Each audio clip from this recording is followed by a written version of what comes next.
jos ei asettanut itselleen selkeitä päämääriä ja tavoitteita niin kuin elämään, sitä niin kuin haahuilee ja harhailee sitten siihen kaiken materiaalin keskellä. Englanniksi ja muulla kielellä on paljon enemmän tällaista rakentavaakin sisältöä, mutta sitten suomen kielellä sitä on huomattavasti vähemmän. Jo varhaisnuorista alkaa se, että ne haluaisi kantaa vastuuta. Sen näkee monessa toiminnassa, että se on myös semmoinen sitouttava ja kasvattava tekijä. Tervetuloa ajan tasalle. Mannerheimin lastensuojeluliitto teki vuonna 2019 kyselyn, jonka mukaan 3/4 suomalaisnuoresta kokee, että he hallitsevat puhelimen ja netin käytön ihan ilman ongelmia. Mutta aiemmassa tutkimuksessa todettiin, että nuoret viettää ruudun äärellä keskimäärin 8 tuntia vuorokaudessa. Nuoret ovat siis kiistatta ruutu- ja ruhtinaskunnan kansalaisia. Mutta miten tämä digitodellisuudessa eläminen vaikuttaa siihen, mitkä arvot ja elämänohjeet nämä nuoret omaksuu sit, kun ne on aikuisia?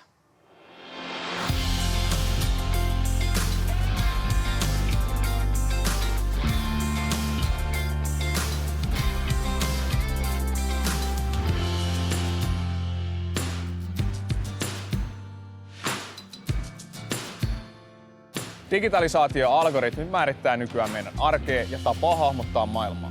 Digimaailma lupaa välitöntä yhteyttä niin toisiin ihmisiin kuin tiedon lähteisiin. Psykologi Jean Twenge on kuitenkin todennut digitaalisen yhteydenpidon vähentävän onnellisuuden tunnetta ja kasvokkaisen taas lisäävän sitä. Nuorten puhelimen käyttöä tutkiessaan hän havaitsi, että älypuhelinten myötä nuorten kokema masennus, yksinäisyys ja ahdistuneisuus on lisääntynyt valtavasti. Miten digimurros vaikuttaa nuorten hengelliseen kasvuun, hyvinvointiin ja kykyyn luovia ympäröivässä kulttuurissa, joka suhtautuu usein vihamielisesti Raamatun totuuksiin? Ruudut tekee meistä opetuslapsiaan muokkaamalla ajatteluamme jatkuvasti. Jeesus sanoo, mitä sydän on täynnä, sitä suu puhuu. Lapset ja nuoret kasvaa nykyisin kristillisiin arvoihin perustuvan valtakulttuurin sijaan moniäänisessä maailmassa. Sen perusajatus kuuluu, totuus on suhteellista, elä sen mukaan, mikä susta tuntuu hyvältä. Jokainen luo oman todellisuutensa. 3 megatrendiä muokkaa meidän kulttuuria. Pääsy internetin kautta valtavaan määrään dataan, etääntyminen instituutioista ja traditioista, jotka ovat aikaisemmin tuoneet elämäämme rakennetta ja merkitystä. Auktoriteettikriisi. Suhtaudumme kaikkeen varauksella. 2/3 nyt 18-35-vuotiaista seurakunnassa kasvaneista nuorista on jättänyt seurakunnan. Suuri syy tälle on opetuslapseuttamisen puute. Nuoria ei auta kasvaan uskossa tavalla, joka varustaisi heidät elämään Jumalalle uskollisina nykyisen maailman keskellä.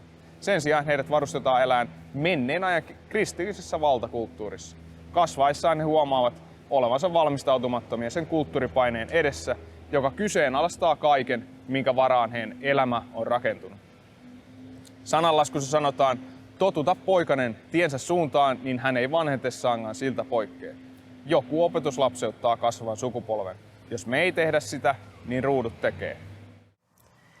Sami, sulla on 7 lasta ja sä teet töitä Uudenmaan helluntaiseurakuntien lapsityön koordinaattorina ja siinä oot tekemisissä lasten ja nuorten asioiden kanssa. Mikä on sun ajatus siitä, että jos me ei kasvateta näitä lapsia ja nuoria Jeesuksen seuraajiksi, niin sitten ruudut ohjaa niitä ihan eri suuntaan? No joo, jos me jätetään pelkästään ruutujen varaa se kasvatus. Mutta tokihan sitä ruutua niin sanotusti, tai jos ajatellaan sosiaalista mediaa tai mitä internetin voidaan käyttää niin kuin tukena siinä omassa kasvatuksessa myös. Jos me löydetään sieltä sopivia niin kuin työkaluja myös niin kuin seurakuntakontekstissa ja meidän niin kuin hengellisessä kasvatuksessa. Mutta silloin me joudutaan lasten kanssa katsomaan ja etsimään sieltä sellaisia sovelluksia ja sivustoja, jotka tukisivat niitä meidän omia arvoja ja kasvatuslinjoja. Mites Arno, mitä ajatuksia sulla on? No kyllä mä komppaan mitä Sami sanoi, että kyllä se on niin kuin itsessään tämmöinen sosiaalinen media ja ruudut niin ei ole paha asia. Mutta se, että miten niitä hyödynnetään ja annetaanko niiden villisti vaan niin kuin hallita meidän elämää tai meidän nuorten ja lasten elämää, niin ehkä se on se isompi kysymys. Millaisia uhkia te, Sami ja Arno, näette näissä ruuduissa? No lähtökohtaisesti kaikki, mitä me otetaan sisään, niin se vaikuttaa meihin. Ja se, että ehkä tässä niin kuin ruutujen maailmassa se haaste on se, että kun on niin monta erilaista asiaa, mitä voi tulla nopealla syötöllä sun eteen, että miten sä ymmärrät ja pystyt arvioimaan sitä, että no onko tämä oikeastaan rakentavaa, onko tämä edes totta? Joo, mä oon samaa mieltä Arton kanssa tässä, että se sisällön suodattaminen on se haaste siellä, että mistä löytää se tietyllä tavalla se totuus siitä sisällöstä, että mitä meille tarjotaan. Ja sitten toinen on se, että kaikkeen niin kuin haitallisenkin materiaalisen pääsy on tosi helppoa. Eli se, että pitäisi pystyä itse rajaamaan hirveän vahvasti sitä, ja olla tietyllä tavalla päämäärätietoinen sen sisällön kanssa, että mikä rakentaa mua, mikä vie mua siihen mun omaan päämäärään. Et jos ei ole asettanut itselleen selkeitä päämääriä ja tavoitteita niin kuin elämään ja on ne vähän vielä hakusessa, niin sitten helposti sitä niin kuin haahuilee ja harhailee sitten siinä kaiken materiaalin keskellä ja sitä on niin kuin loppumattomasti. Niin se on myös yksi niin kuin iso haaste sitten, se oma identiteetin rakentaminen ja oman niin kuin tietyllä tavalla tarkoituksen löytäminen. Miten tämä vaikuttaa sitten tähän läsnäoloon ihmisten kanssa? Kyllä se varmaan aika paljon vaikuttaa, että se, että onhan se häiritsevää, jos sulla on toinen puhuu sulle ja sulla peukalo käy koko ajan siinä, niin kyllä se vaikuttaa siihen. Ja sitten se, että ehkä siitä on myös osittain tullut semmoinen stressilelu, jota myös käsitellään tavallaan, kun on vähän semmoinen, että täytyy rauhoittua, niin mä otan sen puhelimen käteen ja mun täytyy jotain sillä tehdä, että mä rauhoitun. Et kyllä se niin kuin hyvinkin paljon hallitsee sitä meidän ja voi rikkoa myös sit semmoista niin kuin oikeaa, aitoa kanssakäymistä. Kun nämä edellä puhutut asiat on uhkana lapsille ja nuorille, niin mitä me voidaan vanhempina ja seurakunnan työntekijöinä tehdä? Rajataan tai valvotaan sitä, mitä he katsoo, vai mitä me voidaan tehdä? No itse mä näkisin ehkä semmoisen niin kuin läsnäolemisen siinä lasten ja nuorten arjessa, että kysellään vähän ja ollaan kiinnostuneita siitä materiaalista, mitä siellä katsotaan, ja keskustellaan myös tietyllä tavalla siitä, että minkä takia esimerkiksi minkälaista sisältöä katsotaan ja ollaan niin kuin sillä tavalla kiinnostuneet siitä. Me ei voida mitenkään nykyteknologiaa niin kuin rajata sitä pääsyä sinne. Et enemmän se, että oltaisiin kiinnostuneita siitä sisällöstä, mitä siellä katsotaan, ja sitten käytäisiin semmoista arvokeskustelua, niin se ohjaa sitten enemmän niitä käyttämään sitten itse ja ajattelemaan myös itse, että onko tämä semmoista, mitä ne haluaa katsoa ja semmoista, mikä tietyllä tavalla on niille hyödyllistä. Kyllä, mäkin ajattelen, että ei me voida estää, ja varsinkin vaikka sä voisit ehkä oman lapsen kohdalla rajoittaa ja käyttää joitain teknisiä apuvälineitä siihen, niin sä et pysty kuitenkaan vaikuttaa siihen, mitä sun lasten kaverit katsoo siltä ruudulta. Ja sitten se, että jos ne on tekemissä toistensa kanssa, niin väistämättä lapset joutuu niin kuin alttiiksi muillekin vaikutteille. Että olennaisempaa on mun mielestä myös se, että lapsi ja nuori oppii itse ajatteleen, itse arvioimaan, mikä on hyvää. Ja se, että tämä keskustelu, tämä on tosi tärkeä asia, että sitä keskustelua ja avointa keskustelukulttuuria pitäisi pyrkiä niin kuin perheissä erityisesti ylläpitää. Mutta sitten mä ajattelen myös näin, että se seurakunta tämmöisenä laajempana yhteisönä, niin se on toinen oleellinen tekijä, että millä tavalla lapselle muodostuu kuva siitä, että onko tämä pelkästään mun vanhempien ajatus, että mun vanhemmat vaan ajattelee tälleen niin kuin jotenkin rajoittuneesti. Ja jos he huomaa, että hetkinen, tässä on tämä laajempi yhteisö, jotka myös ajattelee tällä tavalla, niin se itsessään jo rohkaisee siihen, että hetkinen, tämä ei ole vaan mun perheen asia, vaan tämä on laajempi. Ja sitten siihen rupeaa taas peilaan siihen, että miten se yhteiskunta ehkä puhuu meille ja versus sitten siihen, että miten me eletään seurakuntana. Että nämä on mun mielestä sellaisia tekijöitä.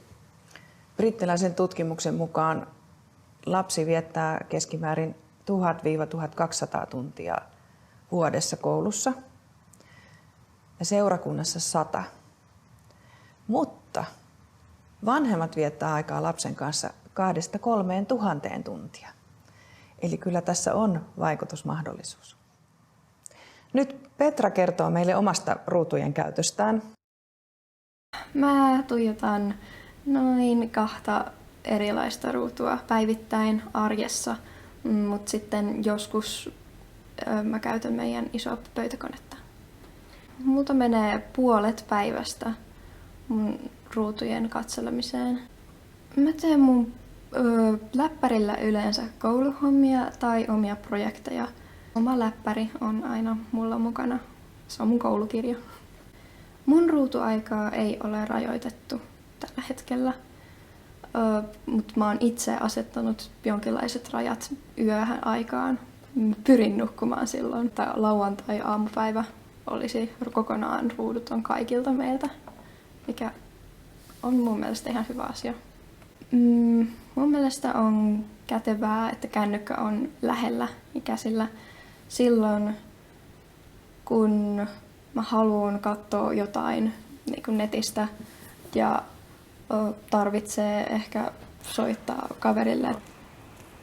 No, mä oon oppinut kymmensormijärjestelmän ja ihan vaan etsimään tietoa netistä, netin kautta ja tekemään sillä kaikenmoisia ohjelmia, tai no ei ohjelmia, mutta niinku esitelmiä kouluprojekteihin ja kirjoittamaan tarinoita, julkaisemaan omia asioita ja todella paljon. Mun usko vaikuttaa enimmäkseen siihen, mitä mä googlailen ja mitä niin kun, asioita mä tykkään etsiä sieltä. Myös mun kirjoituksiin liittyy välillä usko ja muut ja piirtäminen on tietokoneella helppoa ja sit se on kiva niin kun, saada sellaisia kokousaiheita tai jotain muita piirrettyä välillä.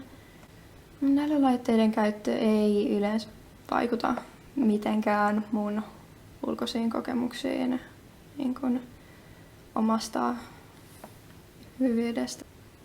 Täällä on monta kertaa kuullut niin kun jossain keskustelupalstoilla kommenttia, että tää on netti, täällä ei tarvitse olla kohtelias. Mutta tämä ei ole mun mielestä totta. Rohkaisen vaan niin kuin olemaan ystävällinen. Petran elämässä nämä ruudut on hyvin hallinnassa ja hän käyttää niitä sekä tiedolliseen että taiteelliseen tuottamiseen. Mutta Sami, jos ajattelet sun omia vastuitasi kristittynä perheenisänä ja varhaisnuorisotyön koordinaattorina, niin mitä hyvää sä näet näissä ruuduissa? Kyllähän siellä on paljon hyvää niin kuin tietyllä tavalla sisällöllisesti ja sitten onhan sosiaalisesti myös sellainen hyvä kontaktialusta ja yhteydenpitoväline. Ja kyllä sitä käytetään myös, kyllä me seurakuntinakin käytetään sitä työkaluna. Kyllä me tarvitaan paljon enemmän vielä sellaista niin kuin hyvää rakentavaa sisältöä. Että tämä on se, niin kuin, että sitä sisältöä kyllä on ja on hyvää ja rakentavaakin sisältöä, mutta ehkä se niin kuin suhdeluku sit sellaiseen, joka ei ole niin hyvää ja rakentavaa, niin on tällä hetkellä vielä ehkä huono. Niin siinä mielessä tähän on hyvä panostaa siihen, että tehdään sellaista hyvää rakentavaa sisältöä, jotka oikeasti auttaa nuoria ja perheitä ja lapsia kaikkia niin kuin kasvaa siinä ymmärryksessä, että minkälainen maailma meillä on ja miten meidän siihen tulisi suhtautua. Joo, ja tuohon mä haluaisin nimenomaan kanssa jatkaa, että ollaanhan me siis niin kuin materiaalin suhteen heikoilla, jos mennään, että sieltä joutuu hakemaan hyvää niin kuin kristillistä sisältöä, varsinkin niin kuin lapsille ja varhaisnuorille. Että me ei tehdä niin kuin mun mielestä riittävästi hyvää laadukasta materiaalia sinne.